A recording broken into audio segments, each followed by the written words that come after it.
Assalamualaikum to Dr. Muhammad Rahim bin Khamis and my fellow classmates. On behalf of our group, we would like to present our case study for ISB550, Tax and Zakat Planning, which focus on the importance of effective tax and zakat planning, as well as the strategies that can help individuals manage their financial and religious obligations more efficiently. Before we begin, I would like to introduce the members of our group. They are Adrana Badlisha, Aisha Al-Fakiha, Nur Ain Zulaika, Nur Fitri Balkis, Nur Izazi Atira, and myself, Shahidatul Adriana Natasha. So now, let's begin with the introduction section. Firstly, for the overview of tax and zakat. Tax and zakat are two important financial obligations in Malaysia. Tax is a compulsory payment imposed by the government on individuals and business to fund public service and national development. In contrast, zakat is a religious obligation for eligible Muslims who meet the nisab and whole requirements with the aim of purifying wealth and helping those in need. Next, regarding the importance of planning for tax and zakat, proper planning helps individuals manage their financial responsibilities effectively. Tax planning enables taxpayers to benefit from available relief, deductions, and exemptions while remaining compliant with tax laws. Similarly, zakat planning helps Muslims calculate their zakat accurately and ensure that it is paid through the proper channels. Moving on to the legal framework governing tax and zakat, taxation in Malaysia is governed by the Income Tax Act 1967 and administered by the Inland Revenue Board of Malaysia under the Self-Assessment System. Meanwhile, zakat administration is managed by the State Islamic Religious Councils, which are responsible for collecting and distributing zakat according to Islamic principles. And lastly, the objective of tax planning is to minimize tax liability legally and efficiently. On the other hand, zakat planning aims to ensure that zakat is calculated correctly and paid to the eligible recipients. In addition, zakat paid through authorized institutions can be claimed as a tax rebate, making tax and zakat planning closely related. For my part, I will present the case study developed by our group. This case study involves a Muslim family living in Bangi, Selangor. The family consists of Encik Muhammad Syafiq bin Osman, a 40-year-old senior project engineer, and his wife, Puan Nabila binti Kamal, a 40-year-old business owner of Beras Florist and Gift. They have 3 children, including a full-time university student, a secondary school student, and a registered kindergarten student. In addition, Encik Syafiq's 71-year-old mother is financially dependent on him, and he paid 4,000 for her medical treatment during the year of assessment. So in terms of income, Encik Syafiq earns employment income through his salary allowances and annual bonus, while Puan Nabila earns businesses income from her florist business. The family also receives investment income from a tabung haji hibah. The family owns several assets, including savings account, a tabung haji account, and a gold jewelry. They also contribute to EPF, Takaful, SSP and savings and childcare expenses, while maintaining a housing loan for the residential property. The information in this case study will be used in the next sections to calculate income, tax liabilities, zakat obligation, and suitable planning strategies. Next, for the income analysis, this family received income from 3 sources, namely employment income, business income, and investment income.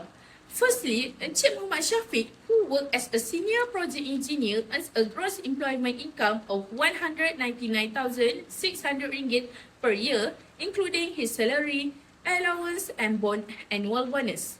This represents the main source of income for the family. Secondly, Puan Nabila operates Belas Florist and Gift. After deducting all available business expenses from the annual sales revenue, the business generates net income of RM125,000, showing that the business is profitable and contributes significantly to the household income. In addition, Encik Syafiq received RM1,800 from tabung haji hibah as investment income through Sharia compliance saving. Overall, the family earns a total household income of RM26,400 for the year of assessment 2025. Employment income contribute 61.2%, business income contribute 38.3%, and investment income contribute 0.5%. This diversified income structure provides financial stability and support effective tax and zakat planning. Next, I will continue with the explanation of the classification of income, the calculation of chargeable income, and the calculation of tax payable for Encik Shafiq and Puan Nabila for the year of assessment 2035. First is classification of income for Encik Shafiq and Puan Nabila. Encik Shafiq is a senior project engineer who earns income mainly through employment. His salary, transport allowance, communication allowance, and annual performance bonus are classified as employment income under Section 4B of the Income Tax Act 1967. He also received tabung haji hibah, which is exempt from tax and not included in his chargeable income. On the other hand, Puan Nabila operates a sole proprietorship business known as Bella Florist and Gift. Her business profits are classified as business income under Section 4A of the Income Tax Act 1967. The taxable income is determined by deducting allowable business expenses incurred exclusively in generating the income. Next, we move to the calculation of chargeable income for Encik Shafiq and Puan Nabila. For Encik Shafiq, his total employment income amounted to RM199,600, which consists of his salary, bonus, transport allowance, and communication allowance. After deducting total tax relief amounting to RM38,500, his chargeable income is RM161,100. For Puan Nabila, her business generates gross income of RM280,000. After deducting allowable expenses of RM155,000, her net business income is RM125. After deducting total relief of RM19,800, her chargeable income is RM105,200. Lastly, we move to the calculation of tax payable. For Encik Shafiq, tax is calculated based on the first RM100,000 at RM9,400. The remaining RM61,100 is taxed at 25%, which equals to RM15,275. Therefore, his total tax payable is RM24,675. For Puan Nabila, the first RM100,000 is taxed at RM9,400, while the remaining RM5,200 is taxed at 25%, which equals to RM1,300.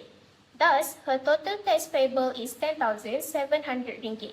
In conclusion, Encik Shafiq chargeable income is RM161,100, with a tax payable of RM24,675, while Puan Nabila's chargeable income is RM105,200, with a tax payable of RM10,700. This shows the clear distinction between employment income under Section 4B and the business income under Section 4A of the Income Tax Act 1967, as well as the impact of allowable relief on reducing chargeable income. For this part, I will explain the zakat planning for this family. Zakat planning is important because all type of income must be identified properly according to Sharia principle before any calculation is made. In this case, the family has several sources of income, which are employment income, business income, saving, investment income, and gold. First is employment income. Encik Shafiq works as a senior project engineer and his income includes a basic salary of RM13,500 per month, transport allowance of RM800 per month, communication allowance of RM250 per month, and an annual performance bonus of RM25,000. Second is business income from Puan Nabila business, Bella, Florist and Gift, which has annual sale revenue of RM280,000.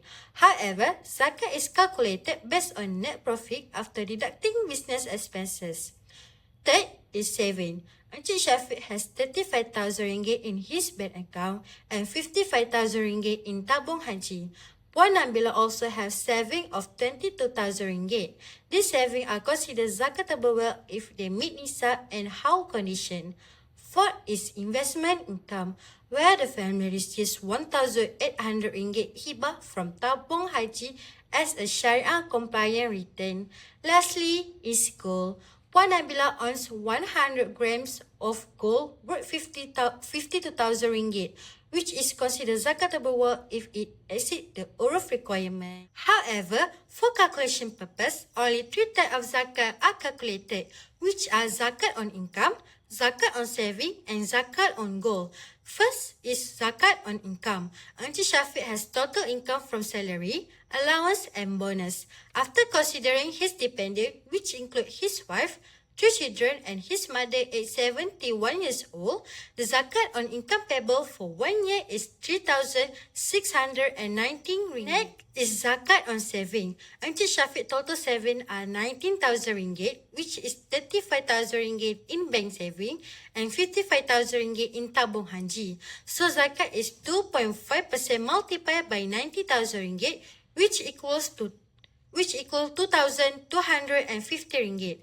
Puan Nabila's savings are 22,000 ringgit, so zakat is 2.5% multiplied by 22,000 ringgit, which equal 550 ringgit. Lastly is zakat on gold. Puan Nabila gold value is 52,000 ringgit.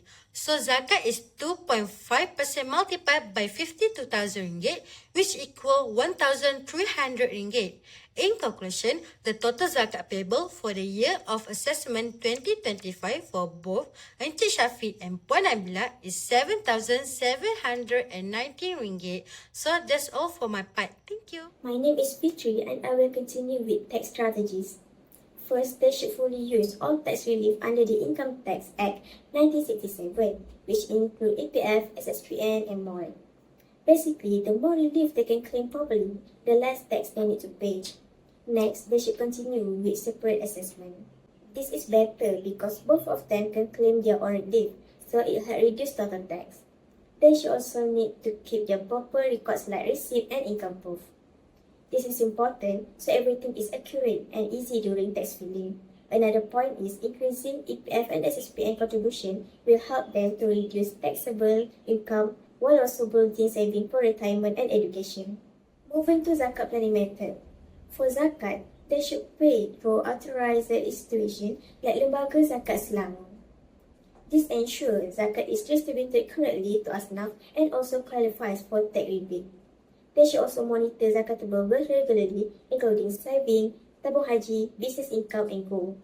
This helps ensure zakat is calculated accurately based on current financial position. And for benefits, these strategies give two main benefits. For tax, they reduce tax payable and improve financial planning.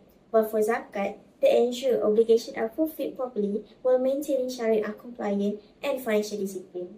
In conclusion, proper tax and zakat planning helps the family manage their income, saving, and obligation in more organized way. This ensures that they comply with both legal and Islamic requirements while improving their financial stability. Lastly, for recommendations.